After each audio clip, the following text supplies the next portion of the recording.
आज मैं आप सभी के समक्ष एक कहानी प्रस्तुत करने जा रही हूँ। मेरी कहानी का शीर्षक है बुद्धि ही सच्चा धन है। एक छोटा सा गांव था। उस छोटे से गांव में एक गरीब किसान रहता था।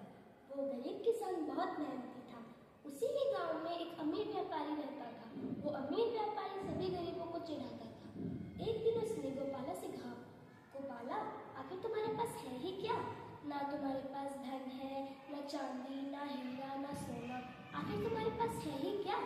यह सुन के गोपाला धीमी आवाज में बोला, चाहे मेरे पास इनमें से कुछ भी ना हो, पर मेरे पास एक चीज है, बुद्धि और ईमानदारी। यह सुनकर वो अमीर व्यापारी हंस पड़ा। उसने कहा, बुद्धि, ईमानदारी, गोपाला, इन चीजों से काम नहीं चलता।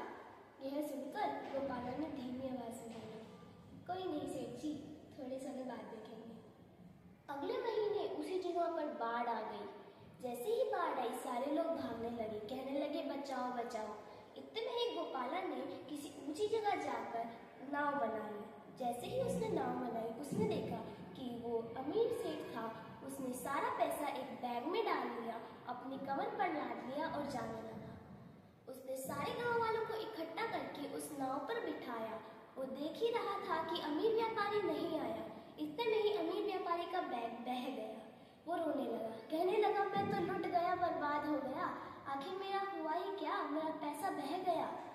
यह सुनकर गोपाला ने उसको हौसला दिया, पैसा तो आता जाता रहता है, चलो। उसने गोपाला ने अपनी नाव में उस अमीर सेठ को बिठाया और कहा, चलो।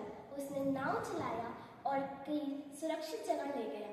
जैसे ही वो उसको सुरक्षित जगह लेकर गया, उस अमीर सेठ ने गोपाला को धन्यवाद कहा। उसने सभी से माफी मांगी जिसने भी उसको चिढ़ाया था। उसने कहा, अगली बार से ऐसा नहीं होगा। गोपाला ने मुस्कुराया और कहने लगा, मैं तो हमेशा से ही बोलता हूँ, बुद्धि ही हमारा सच्चा धन है।